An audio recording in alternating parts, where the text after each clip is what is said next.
Halo, berjumpa lagi dengan saya Lina. Hari ini kita mau membahas psikologi trading untuk trading di Forex, khususnya di XAU USD.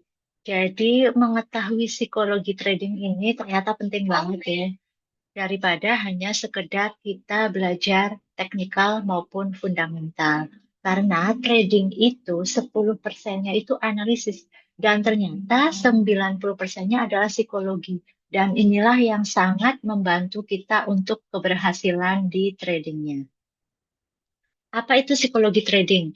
Jadi psikologi trading itu adalah studi tentang emosi, perilaku, dan mentalitas yang mempengaruhi pengambilan keputusan dalam aktivitas trading. Nah, kenapa ini penting ya? Karena strategi dan analisis bisa sempurna, tapi tanpa kontrol emosi, hasil trading tidak akan tetap tidak konsisten. Itu. Jadi kita perlu memahami kondisi psikologis kita agar bisa membantu proses trading kita. Emosi utama dalam trading. Jadi biasanya ketika kita sudah masuk trading ya, terutama untuk trader yang newbie, itu kita itu ada emosi-emosi negatif di dalam diri kita yang mempengaruhi proses pengambilan keputusan. Misalnya kita tuh takut atau fear, takut uang kita habis, takut uang kita hilang. Maka kita dampaknya itu tidak entry saat sinyal muncul, tetapi terlalu cepat close ketika baru aja hijau sedikit gitu. Nah, serakah atau greed gitu. Biasanya kita misalnya kita punya target 100.000 satu hari. Ternyata karena kita tuh pengen hari ini dapat 500.000 gitu ya. Maka kita dampaknya itu bisa overtrade. Tadinya 100.000 udah dapat nih ya, kita langsung trading lagi, overtrade. Terus biasanya kita cuma pakai 0,01 lot. Nah, kita tambahin lotnya jadi 0,05 lot. Yang dampaknya itu lotnya jadi terlalu besar dan malah ketika rugi itu ruginya lebih dalam. Dan tidak take profit sesuai dengan trading plan kita karena kita serakah, kita pengen dapat yang lebih besar. Kemudian ada keraguan-raguan di dalam diri kita, tidak yakin atas setup trading kita ya, meski sinyalnya itu sudah valid. Dan ini yang sering terjadi di antara trader adalah revenge ya atau dendam. Jadi kita sudah loss sebelumnya, misalnya loss minus 100.000. Nah, sekarang tuh kita pengen ngembaliin loss gitu ya, biar minimal tuh BEP gitu. Jadi kita entry lagi tanpa trading plan yang lebih matang. Jadi hasilnya malah tambah loss. Entry berlebihan setelah loss ya. Ego atau overconfidence. Jadi harusnya kita itu eh, bisa menjalankan setup dengan lebih baik. Tapi karena kita overconfidence, ini pasti naik. Terus kita banyak eh, klik buy gitu ya. Jadi malah kita itu tidak menggunakan logika, tapi kita itu lebih menggunakan emosi ya, mengabaikan analisa dan juga risiko. Penyebab utama kegagalan dalam trading itu kita tidak punya rencana trading. Ini jelas banget ya. Jadi kita asal entry, kemudian kita over trading dan FOMO. Nah, misalnya kita target sehari itu cuma 100.000. Terus kita target tradingnya juga cuma 3 kali dalam sehari. Tapi kita itu bisa 10 kali gitu. Nah, ini bisa malah menyebabkan kegagalan dalam trading. Nah, FOMO ketika misalnya harganya naik ya, naik, udah di pucuk gitu ya, kita malah ikutan beli, ternyata malah harganya turun. Kemudian tidak siap menerima kerugian, padahal kita itu harus punya mindset bahwa trading ini seperti bisnis ya, jadi ada untung, ada rugi. Terlalu fokus pada hasil, bukan proses. Jadi hasilnya ini memupuk uang atau kekayaan, tapi kita nggak setia dengan proses kita. Misalnya kita masih newbie, masih dalam tahap belajar, ya kita harus sadar karena kita masih belajar, maka kita pakai lot yang kecil dan juga kita mensyukuri ya, walaupun mungkin hasilnya masih 100.000, masih 50.000, itu perlu kita syukuri dan jangan langsung berharap hasil tradingnya itu jutaan gitu. tidak punya manajemen risiko, kemudian tidak sabar menunggu sesuai dengan setup trading. Nah, tidak sabar menunggu ini biasanya terjadi karena kita itu setiap buka MT5 gitu ya, buka market itu kepengen langsung cepat-cepat entry. Kalau nggak entry tuh kayak gatel gitu ya. Sehingga hasilnya kurang maksimal. Kunci sukses di trading XAU USD itu kita itu harus disiplin. Jadi kita harus selalu ikutin trading plan. Eh, Bahkan saat kondisi emosional tidak ideal, kita pun harus ikutin trading plan. Kemudian trading plan dan jurnalnya kita harus punya sistem yang jelas dan dicatat setiap entry atau exit, evaluasi berkala. Jadi kita harus belajar dari kesalahan. Yang poin C-nya adalah risk management ya. Risiko per trade itu maksimal 1-2% dari modal kita. SL dan TP harus selalu digunakan dan kita jangan pernah over leverage ya. Kemudian yang D, kita juga harus mindfulness dan kontrol emosi. Jangan trading saat emosi tidak stabil. Kemudian kita juga bisa membantu diri kita ya agar lebih lebih slow, lebih mindful tadi, kita bisa tarik nafas dalam, kita bisa meditasi, dan kita juga bisa olahraga dulu ya sebelum kita memulai trading. Untuk yang meditasi ini nanti akan saya kasih contoh YouTube untuk meditasi sehingga kita itu bisa mengurangi kecemasan atau kegelisahan dalam trading.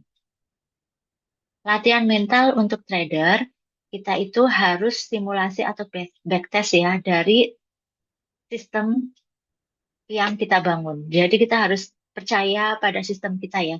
Misalnya kita menggunakan entry berdasarkan Fibonacci. Jadi kita backtest tuh selama sebulan ke belakang misalnya. Di time frame hourly itu nanti win rate-nya berapa, loss-nya itu berapa. Selama sebulan kita cek terus gitu. Jadi kita akan memiliki kepercayaan terhadap sistem. Trading jurnal emosi, catat perasaannya setiap entry, kemudian stop sejenak saat loss berturut-turut. Kalau misalnya hari ini kita kan misalnya punya jatah 3 kali trade. 1 kali trade sudah loss, misalnya ya di trade yang ketiga, ya udah stop aja, kita lanjutkan besok. Jangan kita trading yang keempat, malah nanti trading keempatnya itu malah loss lagi. Gunakan modal sesuai dengan kemampuan. Jadi jangan all in ya, karena kita harapannya pengen untung yang besar, sedangkan kapasitas diri kita itu belum sanggup ya untuk menerima loss yang besar. Kita all in nih, misalnya punya duit 100 juta, kita masukin semuanya ke situ. Ketika itu hilang 50, sudah floating loss 50 juta, pasti kita tuh akan gemetar ya. Jadi kita harus menggunakan modal sesuai dengan kemampuan dan sesuai dengan total nilai yang kita itu siap untuk kehilangan. Mindset trader profesional itu biasanya mereka itu fokus pada proses, bukan dari hasil jangka pendek. Loss adalah bagian dari bisnis. Konsistensi lebih penting daripada profit besar sesekali gitu. Jadi eh, tadi ya konsisten. Konsisten ini juga konsisten untuk berproses. Jadi setiap hari kita itu latihan ya, trading 3 kali entry gitu, atau 1-2 kali, tapi kita merasa sudah cukup dan kita mempunyai waktu-waktu base-nya yang kita itu bisa entry, misalnya di atas jam 9 malam karena anak-anak udah tidur gitu. Itu kita lakukan secara konsisten terus-menerus, misalnya dalam waktu 1 bulan. Nah, kita cek ya tadi lewat si jurnal yang kita catat itu. Selalu berpikir probabilitas bukan kepastian. Karena di dalam trading itu nggak ada kepastian ya. Setup kita udah bagus ya, kita eh, buy gitu ya, karena semua sinyalnya itu adalah sinyal buy. Ternyata tiba-tiba ada news yang di luar di luar rencana kita ya. Misalnya ada perang gitu. Itu kan di luar rencana kita. Akhirnya malah kalau ada perang, perangnya misalnya ya newsnya itu adalah ada perdamaian perang gitu ya. Jadi malah yang tadinya kita buy, malah karena ada perdamaian perang, harga gold itu akan turun. Karena itu gold adalah safe haven ya. Ketika misalnya baru perang itu malah kita ketika kita buy kita dapat profit yang besar gitu ya. Tapi ketika misalnya ada perdamaian, dunia ini menjadi aman, itu malah hasilnya goldnya kan akan turun. Nah, itu kan tidak sesuai dengan rencana awal kita ya. Jadi kita selalu berpikir probabilitas bukan kepastian. Kap- Nah, tadi ya, kalau kita itu lagi belajar trading, itu biasanya ketika kita sudah membuka chart, kita sudah membuka MT5, bawaannya tuh kita pengen cepet-cepet masuk posisi, walaupun kita belum menemukan setup yang meyakinkan gitu, atau probabilitasnya itu tinggi. Jadi sebenarnya ketika kita menunggu itu juga waktu terbaik ya. Kapan waktu terbaik untuk tidak trading dan tidak entry itu adalah sebuah keputusan gitu. Jadi jangan trading saat marketnya itu tidak jelas arahnya mau kemana ya. Jangan trading saat emosi tidak stabil, saat marah, kecewa karena loss, saat marah karena urusan pribadi. Jangan trading saat tidak fokus ya, di tengah pekerjaan, di tengah perjalanan, ada telepon masuk, sambil mengurus anak. Jangan trading saat setup belum sesuai. Nah, untuk pemula, jangan trading saat ada news karena sangat volatil. Dan juga jangan over trading. Nah, ini ya, eh, ternyata tidak entry itu adalah sebuah keputusan yang baik ya. Jadi, kita harus berpikir bahwa lebih baik saya tidak entry daripada saya kehilangan uang. Nah, ini beberapa motivasi trading ya yang bisa teman-teman baca gitu ya ketika kita mungkin sedang merasa gelisah karena kita tidak punya posisi ya.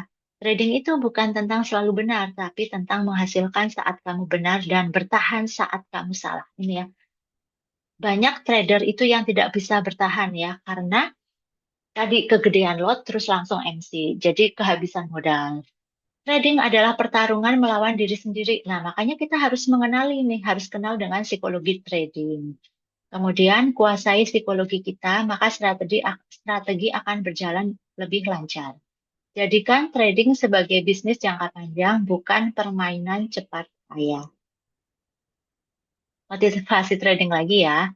If you cannot learn to manage your emotions, you cannot manage your money. Nah, jadi kita itu harus bisa manage emosi kita dulu sebelum kita itu bisa manage uang kita. Dari Warren Buffett ya. Plan the trade, trade the plan. Tanpa rencana, kamu hanya berjudi. Nah, ini ya, hati-hati ya. Jangan sampai kita trading XAU USD itu sebagai sebuah judi. Sabar menunggu setup adalah kekuatan terbesar trader. Nah, ini bagus banget ya. Sabar menunggu setup ya. Don't try to control the market, kontrol dirimu gitu. Karena market itu nggak bisa kita kontrol, siapalah kita ya. Kita itu cuma entry 0,01 lot ya. Sedangkan banyak institusi-institusi besar itu yang beli dalam tontonan gitu. Jadi kita tuh nggak bisa kontrol the market ya. Jadi kita yang bisa kita kontrol adalah diri kita sendiri. Thank you, terima kasih ya. Semoga psikologi trading ini bermanfaat untuk teman-teman. Semoga psikologi trading ini bisa membantu teman-teman dalam trading sehingga bisa growth secara optimal. Terima kasih.